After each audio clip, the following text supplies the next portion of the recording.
We can do it. Yes, we can. We can change things throughout the land, but we all must lend a hand. We can do it. Oh, yes, we can. Oh, your neighbor over there, a bit bewildered, but he cares. He just doesn't know what to do. Join together and then there'll be two. There are others all around, scattered throughout the town. Reach out and you will see your numbers swell to 3. We can do it. Yes, we can. We can change things throughout the land, but we all must lend a hand. We can do it. Oh, yes, we can. Now together. President Reagan, one of his top priorities was to overthrow the Sandinista government in Nicaragua, which was doing land reform, getting medical care for the population, schools, education, and Witness for Peace, and supporting the Contras to try to overthrow this government. Well, Witness for Peace was making it hard for them, all these people coming back home and sharing their stories. So we started something called the Pledge of Resistance, where thousands of people in the religious community and others signed a pledge saying if the United States took further steps of aggression against the people of Nicaragua or El Salvador or Guatemala, we would do active nonviolent resistance and civil disobedience at military bases, at congressional offices, etc. And so we had thousands of people that signed that pledge and did nonviolent action on an ongoing basis to try to stop that.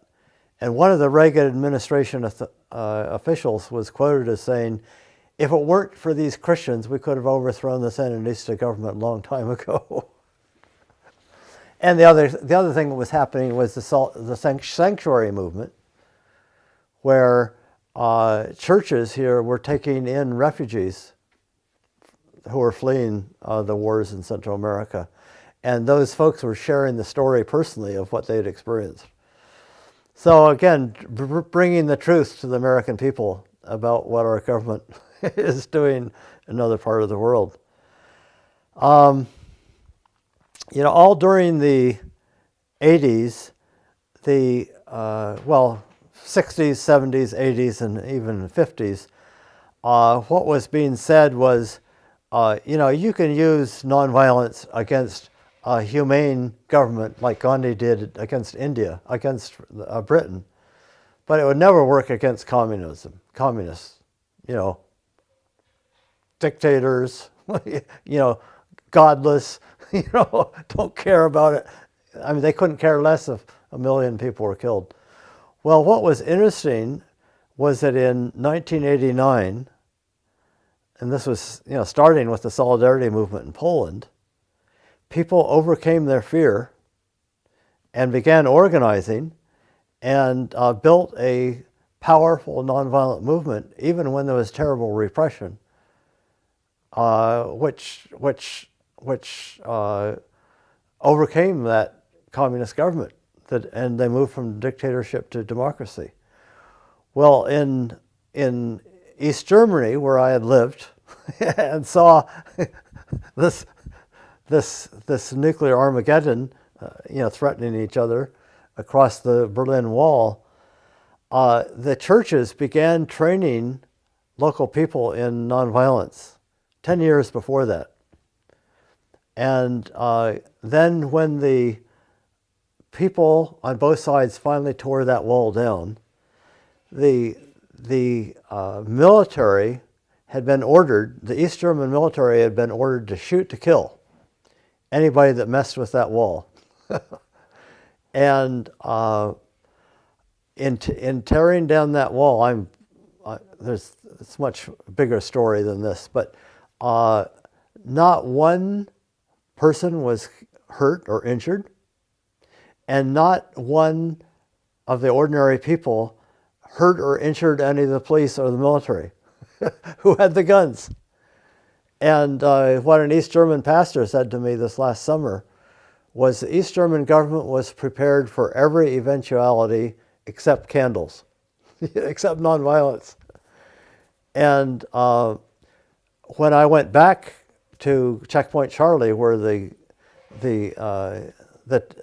Soviet and American tanks had been facing each other, here was a great big billboard with a photo of Walesa, the head of the Solidarity Movement, and Gandhi, and with a museum, pointing to a museum halfway up the street, from Gandhi to Walesa on the history of nonviolent struggle.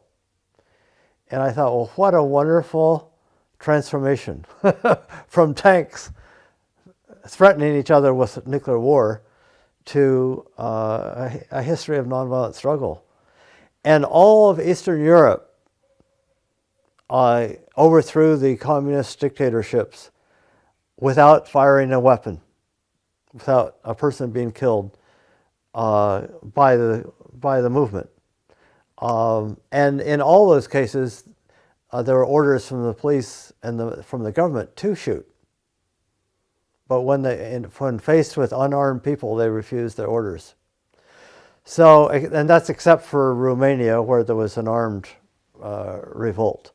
But I think it's quite, and that's been happening all around the world, is people who are faced with governments that are not listening to the people, that are allied with a small clique of rich or powerful folks. People are discovering the power of nonviolent action, nonviolent resistance, and when they overcome their fear, are able to throw out the dictators, throw out the governments that won't listen to the people. Erica Chenoweth and Maria Stefan have studied 323 violent and nonviolent movements over the last 110 years, and have found that the nonviolent movements were twice as likely to be successful as the violent movements, and more than twice as likely not to end up in dictatorship or revert to a civil war. So the people of the world are learning about the power of nonviolent action and nonviolent resistance. And I think that's a tremendous tool against governments that are not listening to the people, which include our own in the United States, as well as dictatorships in other parts of the world. Well, one of these people power movements that threw out their dictator was the people power movement in the Philippines, where they threw out Marcos, who everybody thought would be impossible to overthrow. But through the courageous leadership of people in the Catholic Church, including the cardinal and the priests and the nuns, they faced down the tanks and got rid of Marcos.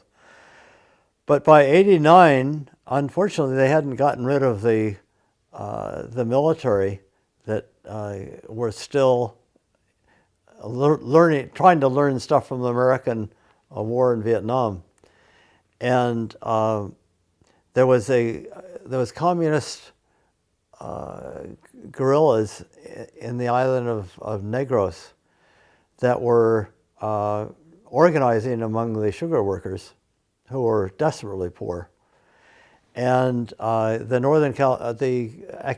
Philippine Council of Churches invited the Northern California Ecumenical Council to send a delegation just to learn what was going on there, which I was invited to be a part of. And we went down to Negros and found that an area the size of Rhode Island was being bombed by the Philippine military, American guns and weapons and planes.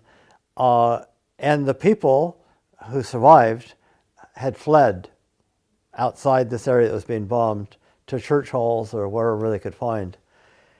And we found that in Bacolod, the capital of Negros, there were 600 of these refugees who were crowded into one big social hall. People who, again, just took what they could on their backs, carrying their children and a little bit of food. And the death squads had come to this church hall threatening to kill everybody. And the people were just desperate. They had fled the wars, the bombing planes.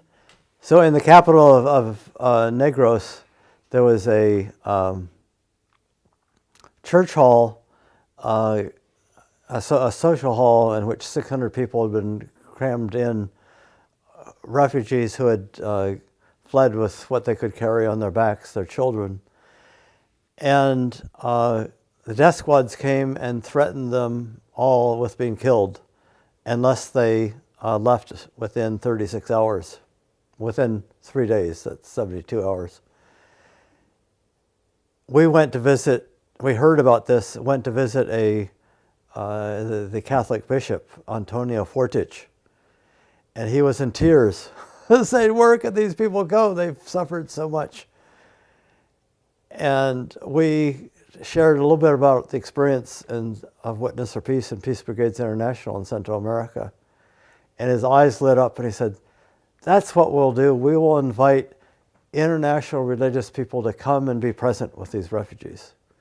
So he dictated a statement, and we flew off that morning to Manila, typed this up, faxed it to everybody we could think of. This is 1989. And within 2 days, we had 25 international religious people there in the church hall in Bacolod with these refugees, and said at a press conference to the death squads and anybody else that would listen, these people are our brothers and sisters. They're children of God. We are appealing to you, the death squads, not to carry through on your orders, but to treat these people as your brothers and sisters. And we want you to know that we're going to be here with them, and we're also going to tell the rest of the world what happens here. And perhaps needless to say, the death squads decided not to come. Often those kind of folks don't want to do stuff in broad daylight. And we then stayed there for a few days until we felt that the immediate threat was over. And now these folks have built peace communities where they're asking both sides, the guerrillas and the military, to honor their peace community, not to get involved in the wars, which has happened in Colombia and in other parts of the world as well. By 87, the wars in Central America were in full tilt. I mean, all through the 80s was pretty bad. But by 87, Veterans for Peace, veterans were going down, veterans of the Vietnam War. And Brian Wilson was one of my friends that had been in the war in Vietnam. One of his jobs was to go into war zones in the villages after the bombing. He was in the Air Force. And to ascertain how effective the bombing had been. And one village after another, he found, the people were all dead. And it was almost all women and children and old men, and no weapons. And in this one village in particular, a woman with her eyes wide open had been killed. The napalm had burned her eyelids, but her eyes were wide open, looking at him. And around her body were her children, clinging to their mom for comfort. They were also dead. And it was like a conversion experience for Brian. What in the world am I doing 10,000 miles from home? Killing, destroying people in these villages. Well, he eventually got discharged, and then in the 80s he went back. He went to Central America because he'd heard something similar was happening, and met these villagers who had lost their loved ones, and the medical clinics and so forth in their communities. And he came back and he says, "David, we have to do something much more powerful than what we've been doing to stop this." So Brian was a lawyer and had studied the Nuremberg trials, the Nuremberg principles, and realized that what we were doing in Central America were crimes against humanity. Killing innocent men, women, and children, who were no threat to us, was a crime against humanity. And that also doing nothing in the face of war crimes is a war crime. So doing nothing to stop it, we were also guilty. So we decided to start what we called Nuremberg Actions, in which we would literally block arms shipments from Concord Naval Weapons Station, which is just northeast of San Francisco, 35 miles or so. We would block trains and trucks carrying bombs and munitions out to ships, which would then go to Central America. And again, we did 8-hour nonviolent trainings, formed into affinity groups, and informed the base what we're planning to do. Brian decided that starting September 1st of '87, that he and other veterans would start a 40-day fast. And that he said, our lives are not more important than the people in Central America, and their lives are not less important than our lives. And he really believed that. It's a very radical idea, because I think a lot of Americans kind of think our lives are more important. It's all right if we drop bombs on them because we want their oil or we want their resources. Well, Brian didn't believe that. So I said to the Navy, you've got 3 choices. You can stop these arms shipments, or you can arrest us. But if you release us, the moment that we're released, we'll be back on the tracks, or you can run over us. And he and none of us ever would have dreamed that what they decided to do would be to run over us.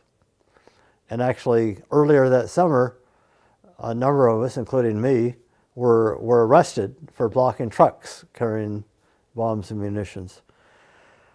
So we figured that's what would happen again. But on September 1st, instead of stopping the train and arresting us, they just smashed through us, ran over Brian, and cut off one of his legs. The other one was mangled so badly it had to be amputated. I was knocked down because I was looking at the spotters on the front of the train saying, "Stop the train, there are people on the tracks." And they just kept going faster and faster. So I was knocked down trying to stop the train. And when I looked under the locomotive and then the boxcars carrying the munitions, here was Brian being smashed from one side to the other. Looked like hamburger. And as soon as the train had passed, I ran toward where Brian's body, which had been dragged by the train for a ways. And I first came across one of his legs that had been amputated. And here his whole body was was covered with blood, a big hole in his head. And I immediately kind of put my hand over his head to try to stop the bleeding. His wife of 10 days, who was a trained midwife, used her scarf, I guess it was, to try to stop the bleeding from his severed leg. And the Navy police ambulance came, and I said, "Take this man to the hospital, he's dying." They said, "We're not allowed to." And so it was another 25 minutes before the other ambulance came. None of us thought he was going to live. And everybody was in utter horror of what had happened. And I, as one of the people with Brian who'd organized this, felt a terrible responsibility. Well, when I went to visit him in the hospital a couple of days later, here was Brian totally covered with bandages and no legs. But I could see his eyes. And I said, "Brian, we've decided to have a rally out at the tracks at Concord on Saturday. And is there anything you'd like to share with them?" And he just kind of shared this beautiful love for the people of Central America. And they tried to stop us, but we're not going to stop. And we can continue to stop this madness. And I'll be back there with you as soon as I can. And which we had 9,000 people there, several days later, and played the tape of Brian sharing this. Well, instead of stopping our Nuremberg actions, we had people there for 2.5 years blocking every train.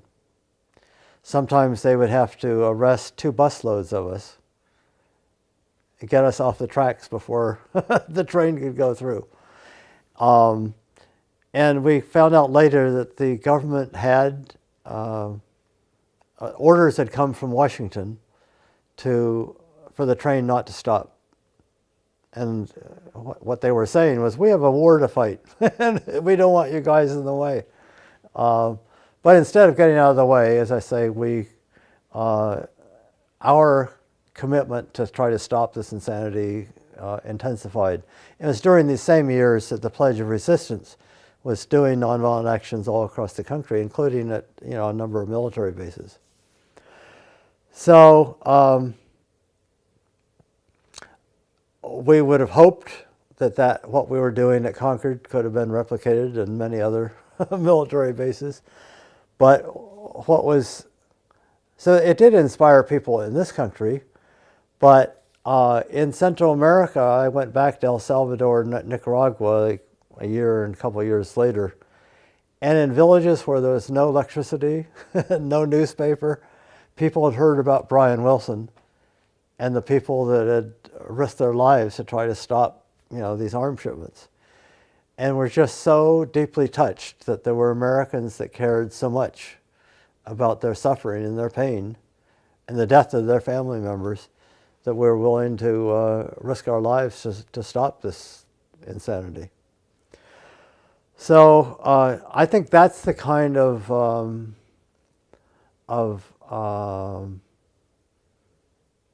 what's the word? Putting ourselves in the other person's shoes. That if Americans could do that better, we would not allow our government to do what it's doing. Not only to Central America in the 80s, but today in Iraq and Afghanistan and Libya and Syria and Pakistan and God knows wherever else, where we have whatever is over 1,000 military bases in 145 countries or so around the world. And I think we're dropping bombs at the moment on 7 Muslim countries. Well, it doesn't take a real smart person to figure out, maybe that's why they hate us. Maybe that's what is recruiting more people into Al-Qaeda and ISIS, etc. Anyway, we need a radical shift in the way we're looking at the world.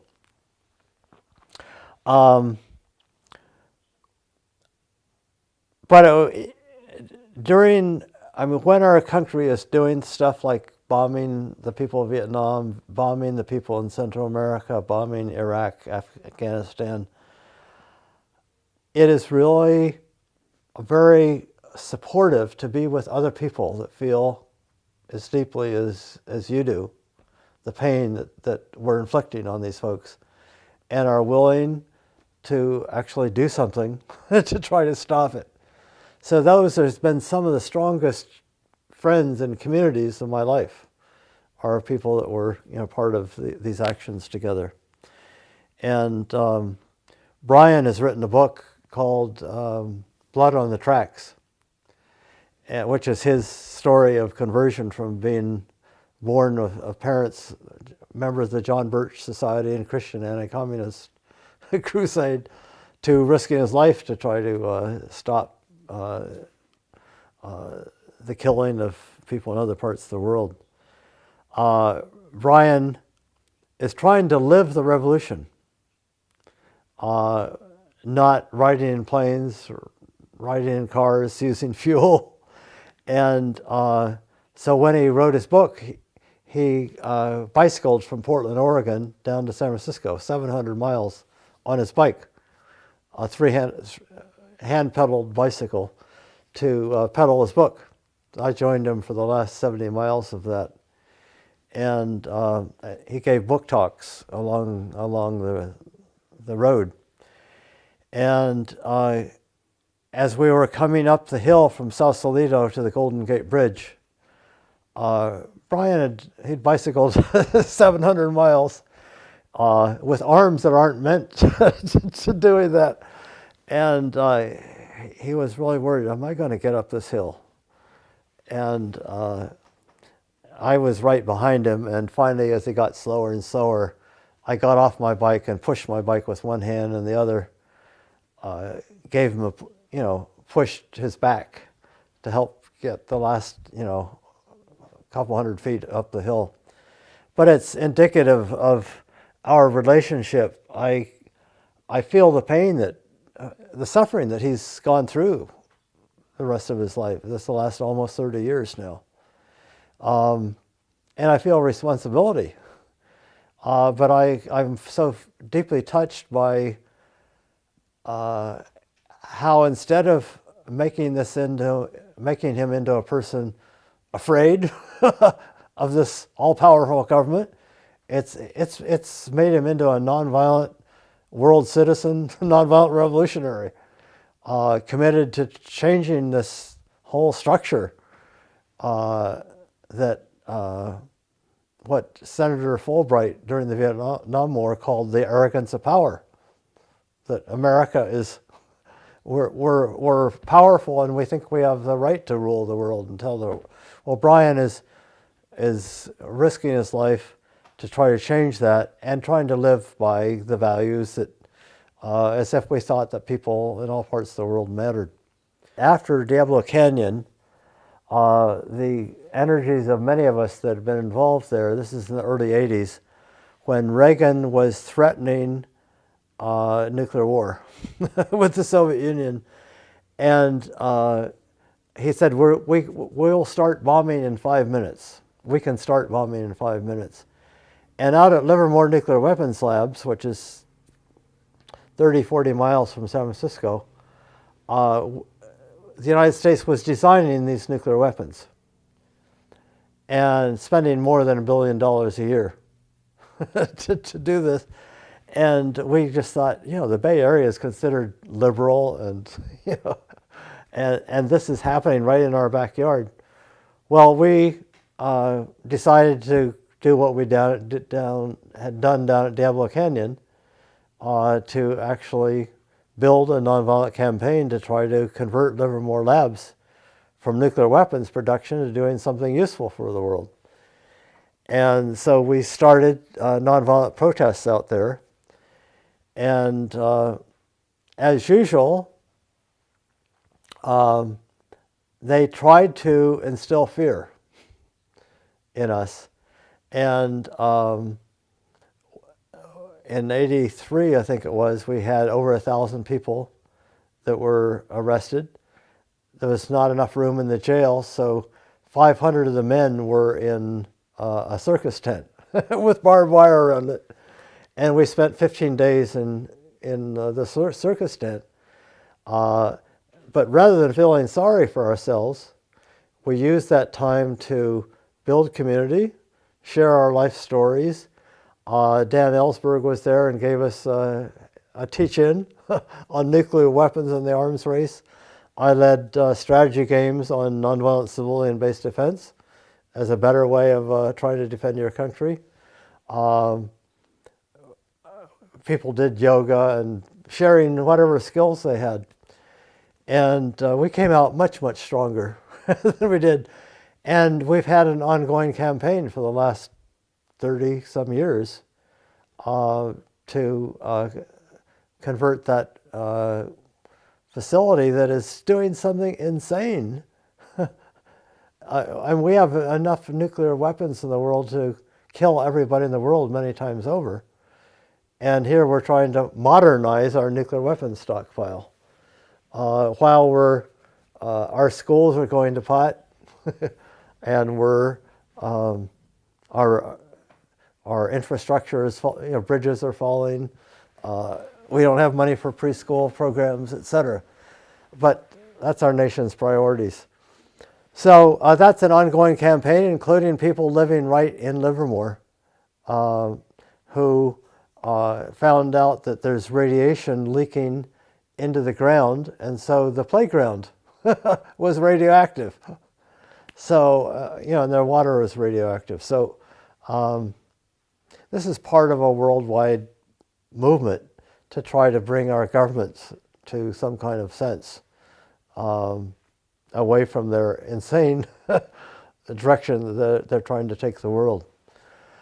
Well, starting in '91, I started working with Peace Workers, a small non-government organization, which is our original goal was to try to, after our experience in Central America, was to help build larger scale nonviolent peace teams, like Peace Brigades International Witness of Peace, so the world could discover the power of nonviolent peace teams as a better way to intervene in oppressive situations or in conflict areas than in, with military intervention. So that led to my working with people in many parts of the world. I went back to Chiapas after, in 1994, did I say 91? It was 93 that we started our work with Peace Workers. In 94, the Zapatistas declared, independence from Mexico, and that was the day that what's it called? The trade treaty. What's it called? NAFTA. The day that NAFTA was to go into effect. They said, this is going to destroy us. So they started an uprising, and the Mexican military moved in with all their heavy-duty military equipment. And the bishop, the Catholic bishop in Chiapas, Samuel Ruiz, invited a bunch of us to come down to be an international accompaniment.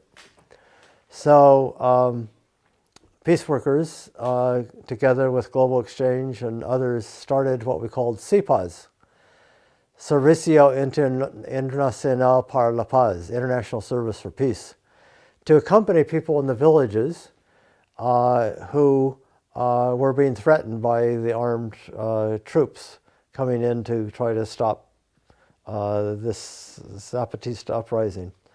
And we've been there ever since. CIPAS has been there ever since. We can do it. Yes, we can. We can change things throughout the land. But we all must lend a hand. We can do it. Oh, yes, we can. We can do it. Yes, we can. We can change things throughout the land. But we all must